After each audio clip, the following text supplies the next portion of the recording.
it's the horror flick Digger Ditch Super 6 Big Mitch. And I'm kicking in doors with all 3 O's. And I'm bringing 28s, 101s because we Vegas sons. It's the Chronicles. And you in the Meadowlands. Yeah, you in the Meadows, man. And you already know what made me. 530. What that mean? Oh, that boy's a desert baby. Oh, yeah. Hubba dub, scrub, 22-inch gold Dana Danes, and Big Bolo Yang. I can never sit on my claims, man. Welcome to Vegas Chronicles with the whole Super 6 Mr. Digger. Ditch Big Mitch. And today, like any other day, y'all know what we do. We kick actual factuals with no additives and no preservatives, just raw and uncut like what? Absolutely. Like summer sausages and crackers. Shout out to everybody that's been rocking with your boy. Shout out to everybody that's been supporting my platform, man. Let's jump right off into it, man. First off, let me say, shout out to everybody that's been linking up with me, giving me positive feedback. My family, PK, shout out to him. He came by and paid me a visit, man.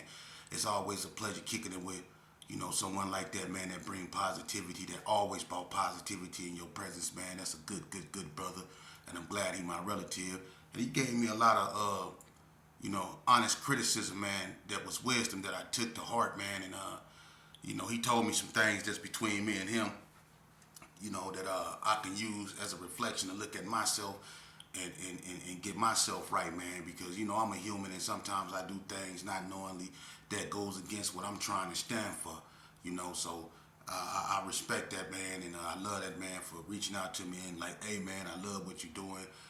But maybe if you whoop, you know what I mean? So when you got people like that in your life that only want the best for you, man, you can't take that for granted, man, So shout out to PK, man. Shout out to my auntie Gail. Shout out to everybody that's been giving me positive feedback, man. Spoonie G, Mug Bun, everybody that's been in my life showing positivity.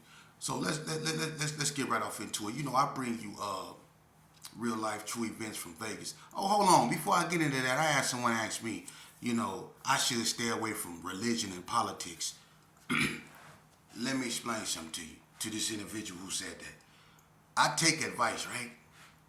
But let me explain something to you. Where you get the audacity or the nose to come over here and tell me to stay away from politics or religion? Why? That's what we should get into it. Politics and religion. So you just want me to sit up here and talk about this gangbang and stuff, but you don't want to talk about religion. I'm gonna talk about religion. I'm gonna talk about politics. I'm gonna talk about history, world history, government, civics, whatever a person asks me about and whatever it pertains to. If I feel the validity of it will help my people or a person in a positive manner, I'm gonna speak on it. So don't tell me what to stay away from, bruh.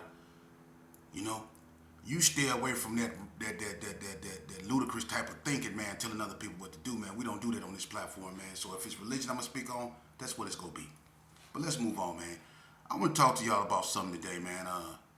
It's been a lot of people making videos about, and people brought it to my attention, about the Playboy Bloods and what they had going over there way back when. And let me say, out of respect for the Playboy Bloods, because I know a lot of them brothers over there, man, and they good brothers, man, and a lot of them, not here no more, man, for whatever reason. But let me tell y'all something, man, about you cats, man, making these bogus ass, excuse my French, making these bogus podcasts. First of all, man, anybody that watch that stuff or listen to that stuff, man, you can tell that's either the police, emphasis on police, or somebody that took newspaper clippings and he say, she say stuff and put it together and made content. I don't know where you cats be coming from, man, but y'all need to stay where y'all at, man. Don't be coming out here and brutalizing our history with y'all nonsense, man. The Playboy Bloods is a highly respectable neighborhood up out here. And I'm not glorifying nothing, but what them brothers went through, and I'm going to tell you how this is the police. They always talk about what went on over there in Sherman Gardens or in the Jets and all that, and they talk about who the Playboy Bloods was warring with and stuff like that, right? They always talk about the security guard incident and all that old stuff, right? They always be mentioning these cats' names and how bad it was up over there and how the people were scared to go outside at night and stuff like that, right? But y'all never talked about how they got set up at the post, the dirty flow, how people wore wires and set them cats up over there, and how the feds swooped in and got them. Y'all don't talk about them wire wares. Y'all don't talk about that. But y'all talk about all that other stuff. Talk about everything. That's how you know these cats is either the police or somebody just looking for content. And that's why I don't like that stuff. And that's why when I bring Vegas, I bring unadulterated content, man. The real. And anybody that know me know I'm from them streets of Vegas. So all that stuff that y'all doing and bringing out here, man, and putting on these internets about Vegas and these neighborhoods, y'all need to stop that, man. Then you talk about you going through the roughest neighborhoods and y'all out there on Twain somewhere where Naked City used to be. You know what I mean? Y'all out there on Boulder talking about when Boulder been dangerous like that. When Boulder been on the map. If y'all don't stop it, Naked City, Swenson, and places like that over there by the strip, if you don't stop, that's where the outer towners be. That's where the people that's actually from Vegas, they get burnt out or whatever. They end up on the outskirts. They end up on 15th and Fremont. They end up on Bruce. That's where them people that be burnt out at. That ain't Vegas. So how y'all gonna say these the rough neighborhoods? Them the rough neighborhoods now? Why? Because the neighborhoods that really put this down, they don't exist no more. Why? It ain't because the police went in there and got everybody. Yeah, the feds indicted darn in every neighborhood in Vegas, but that ain't what happened. It's because these cats wiped each other out, man. Y'all act like what went on in Vegas wasn't sad. What went on in Vegas should be in the Smithsonian, man. With all them other like Ruby Ridge and Rosewood and all that old stuff.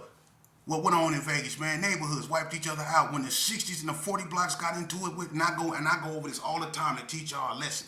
So these cats don't come out here and try to narrate our history. This is our history. This is what people that I knew and I grew up with, rather beefing or being allied with, lost their lives for, man.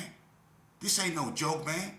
When the block and the 6-0s went to war, man, see what people don't understand is they taking y'all over here in Naked City and they taking y'all up over here in Sierra Vista and places like that. If you don't stop, one of the most dangerous streets in Vegas at one point in time, and you could say 89, I say 90, 89, 90, one of the most dangerous streets, hands down, in Vegas was what? What was one of the most dangerous streets in Las Vegas in 1989, 1990, really in 1990? What was one of the most dangerous streets in Vegas? We all know J Street always been dangerous, right? But what was one of the most dangerous street gang banging wise? Huh? A lot of y'all gonna say Donna. I'm gonna tell you, one of the most dangerous streets, hands down, was Comstock. Ask anybody. If you don't know that, you wasn't in the streets. And I'm not saying that because I come up out of Herbert Gershon. I'm saying that because I was there when the 60s, and this is brand new, when they first went to war with the block. The block had the key to turn off every light on Comstock. And them 60s still was coming through there. Name one street that was more dangerous than that. Name one street. It was war, man. And you never knew where the block was. They'd be in the desert. They'd be on top of the house. You never knew where they was.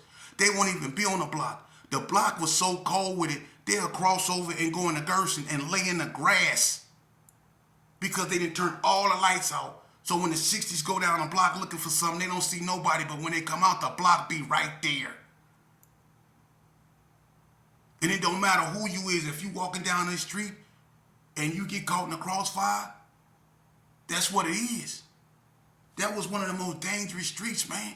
So when these cats come out here trying to chronicleize Vegas, man, it's a slap in all our face, man. They can't never chronicleize our history, man. And Donna, man, come on, man. Come on, man. You cats that's always talking about Donna, y'all talking about Wrigley Estates in the North Town. You dudes wouldn't even go on Donna. You wouldn't even go on Donna. What made Donna vicious? Let me explain something to y'all so y'all know real history. What made Donna vicious? I'm gonna tell you what made Donna vicious. It wasn't, and I'm not disrespecting nobody. I'm telling y'all the truth.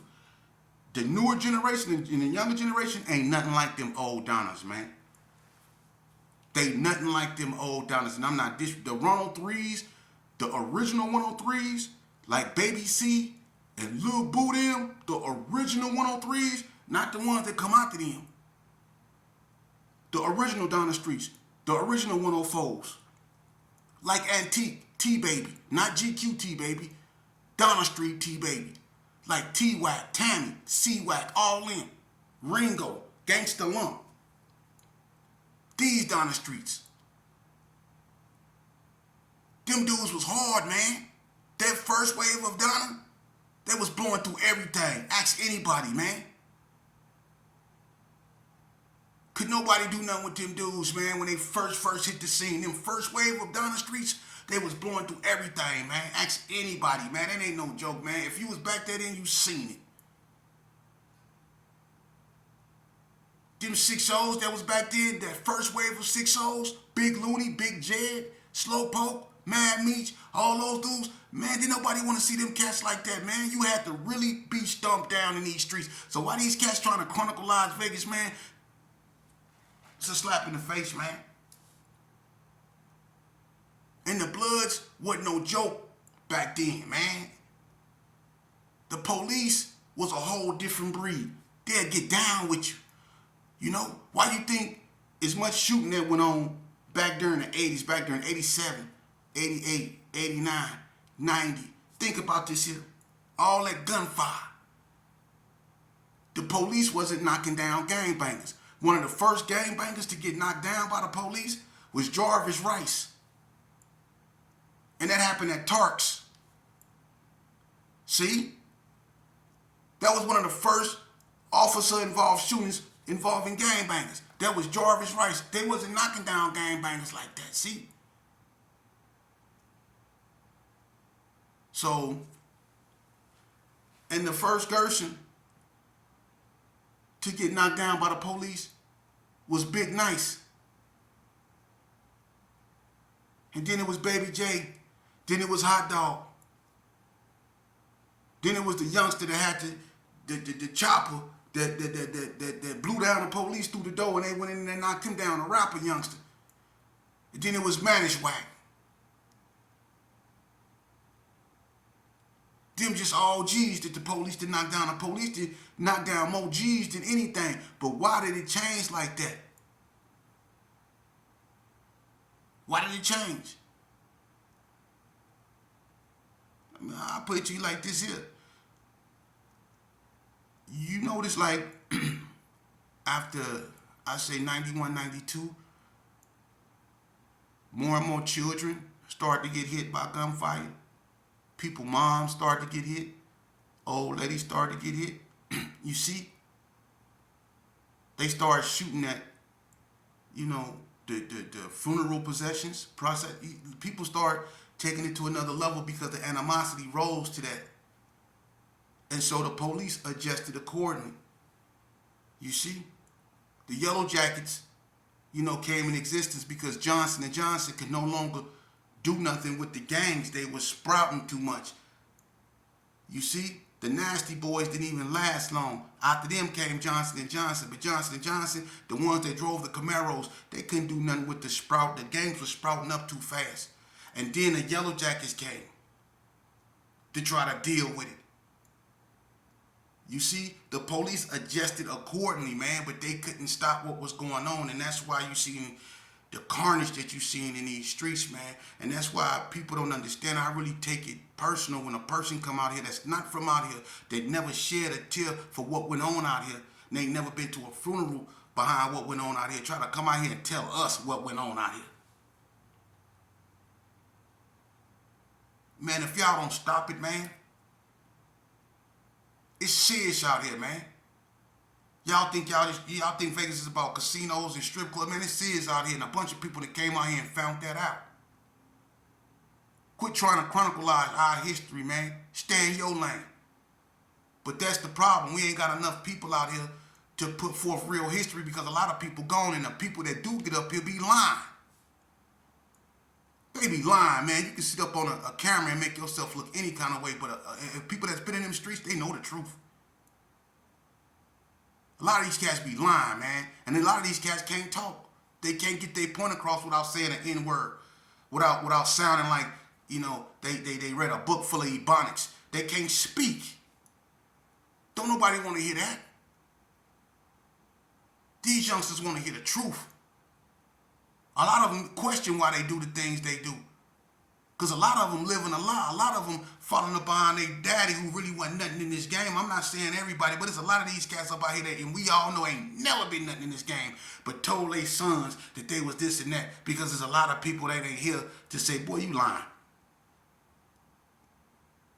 But the women know. The women know for sure. But the women, you know what they doing? They sitting back trying to figure out what happened, because a lot of them, they don't have their children. A lot of them gone, and there's a lot of children that lost their mama to this game. See, that's when this stuff just went. It's a lot of people that's not here. You know, one of the saddest things, and I'm going to say this,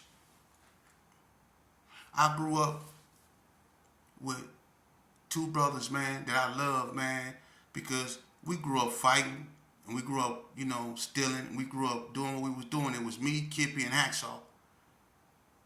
You know, those was like brothers to me. Hacksaw was like the big brother. When I went with Bread, or when I went with Lil Gus, I was over there with Kippy. I was over there with his moms, his auntie Deborah. We were family. And Sean, Hacksaw, that was my big brody, man. Hacksaw was just hot-headed. Hacksaw get drunk. Hacksaw be fighting. I remember he knocked out the security guard over there in the desert. Raul, he slept Raul. He knocked Raul well. But Hacksaw ended up moving in Delmonico. And you know, with Hacksaw moving in Delmonico, you know, the Gersons used to go over there. And, you know, Maurice Swanson, you know, he was eruptible, you know, and you know, me and Maurice grew up together, so it was always love. Me and Blue Brain, we grew up together, always love. Rerun, all the BTDs, Aubrey, all of them. Dust Storm, that's my dog. You know what I mean? I love those cats right there. You know, especially Tony Swanson. You know, and my daddy and Stacy them. You know, my daddy gave Stacy them the hand gang. You know, Brian was like a big brother. But you know, I'm gonna be honest with you, man. You know, that's what kind of kept the peace between the Gersons and the BTDs. But you know, as you know, time went on. Kippy, I got caught up. Kippy went through what he went through, and Hacksaw was going through what he was going through. You know, but Trip Mac, man, Trip Mac was in the joint, and I think Trip Mac, he made a lot of enemies. You know, Trip Mac was up there whooping people out, busting people's head, and sometimes he did stuff for nothing, man. And not knowing that when a lot of them cats get out, they wasn't gonna forget about that. The Gerson was strong up in the penitentiary, you know, but a lot of people couldn't wait to get out to get their get back, you know, and Trip Mac had one of them faces a lot of people won't. But to make a long story short, you know, him and Hacksaw then was in the car, somebody rolled by, shot up the car, whatever, man, and they hit Hacksaw, man, you know, and Hacksaw was unalive. That really hurt me, man. You know, I remember Hacksaw and all his kids, man. Hacksaw used to be out there scrapping, but Hacksaw was a good dude, man. And he was pushing the line, you know what I mean? I remember we had that fight over Tasha house over there. Tasha from 6 Souls stayed right there on West Street. A daddy named Wolf. You know, we came over there. They had a party. It was full of 60s. We went up in there. Kip Nut jumped up on a little thing and got to throwing up K's and tripping. And next thing you know, it was pushing and shoving. People got to scrapping. We got to fighting. Wasn't no gunplay or nothing. It just hands. The Gersons in the 60s getting down up in the house. You know, that was when it was real, you know. And Hacksaw, you know, he was pushing the line, you know what I mean? But he got knocked down, man. And then when I do all that time and I get out and I run into Kippy, man, you know, so much time had passed, but it was still love. Kippy went through what he went through, man, but unfortunately Kippy moved to Atlanta and he had a car accident, man. And Kippy was unalive. And that ain't even the end of it, man. You know, Kippy used to have his girl name was Kat. Kat was cool. That was my homegirl, man. She was a female G. You know, she pushed the line too. Her and Shanika. Shanika used to be together like this here, was whooping everything out in carry-ons, man. You know, and something happened between her daughter and somebody, you know, I don't know. Well, I wasn't there. I don't know, man. But, you know, guns was pulled, gunfire erupted, and Kat got struck in the head and was unalive. So all them gone, man. See, this real history, this real Vegas, man. Real feelings, real tears, real pain, man. So when y'all come out here and y'all trying to narrate stuff, know what the hell y'all talking about, man. Don't narrate our story. Leave our story alone, man. And to the youngsters up out here, man, check this out, man. It's a million things you would rather do than join the gang, man. For real, man, because this ain't going to validate you, man. I'm telling y'all this shit. I'm telling you right now, y'all can walk away from the screen all you want to, but I tell you this right here. Being tough and trying to act tough, walking around with your little gats and getting in conflict with people, man, once you feel that hot leg go up in you, man, or once you holding your homeboy in your arms telling him to hold on, and he coughing on his own blood, and you got to tell his mama what happened, huh?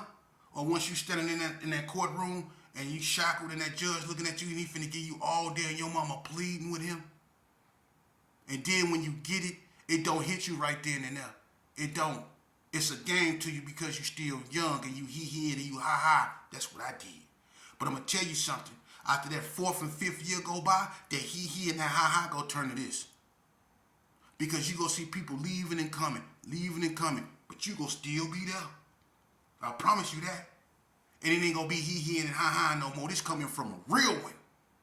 Your homies can't get you out of prison. They can't get you no parole. Your homies can't do that. For real. And when they get theirs, they not gonna look back. Nah. You lucky if they leave you a coat or a bar of soap. I'm keeping it real. And then that 10th and 12th year, see that he and that ha gonna turn to this. You go probably didn't pick up some religion. You gonna be around the assalamu alaikum. That's what you gonna be doing. Trying to seek solace in religion to keep your mind off all that time you got to do. And some people don't even seek religion. They seek them boys. Yeah. Let's talk about it, man.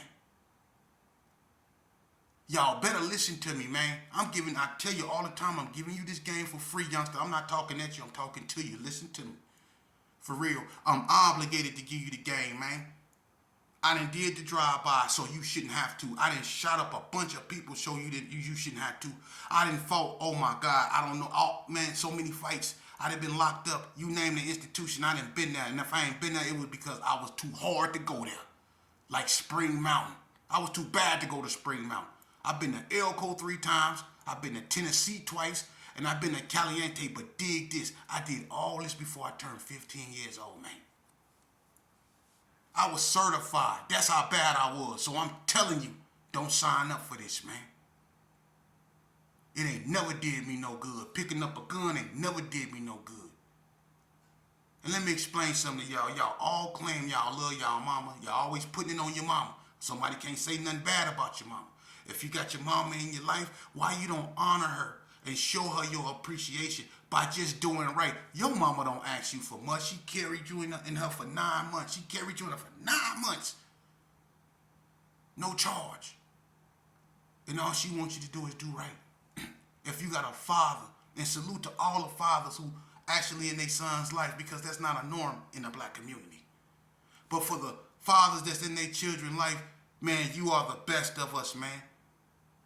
You the best of us, man. You the real man. You the ones that should get the attention. You the ones that should get the big contracts regardless of what it is. Y'all should come first because y'all doing what we supposed to be doing, which is bringing our seeds, toiling the soil, watering our fruit, man, teaching them ethics and morality and character so they know how to conduct themselves in society, man.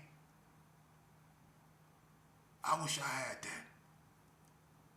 The first form of a father figure I knew was my father, man, but when I understood what a father figure was, when I was able to comprehend and grasp the understanding of it, it was a white man that gave me my backbone, Mr. Watson. A white man that told me the only thing that made me the N-word was my actions. That can't nobody make me that. That word has no validity unless I give it validity. That white man taught me that, man. And I'm saying that to show you the importance of having a father. A woman can carry the load. Women are strong creatures, but they weren't meant to raise men. They wasn't. And look at what the woman is up against. Music that's trying to feminize their boys and masculine and bring masculinity into their little girls. Music that's turning their sons into cereal. You know what? Music. That's teaching their children to stay away from school in these videos. And the internet itself, when you got old man with gray hair screaming in each other's face, talking about pull up. Pull up on my mama. Come on, man. This is what the women is up against. They don't stand a chance. And what is the men doing? And I'm not saying all of them, but what is the man doing, man? Y'all so bent on trying to show people how tough you is. You want to be so tough. But brother, let me tell you, I was around a bunch of people. I come from the era of the Stacy McElmoes and the Sheepdogs and the Melly Males and the Spanky P's and the Master G's.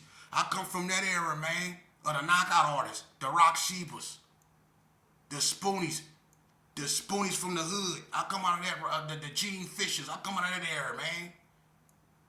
So, brother, you can never be hard enough. It's about being smart. Won't you show people how intelligent you are? Because tough people don't live long, man. The toughest people I know, they don't like to fight. They don't.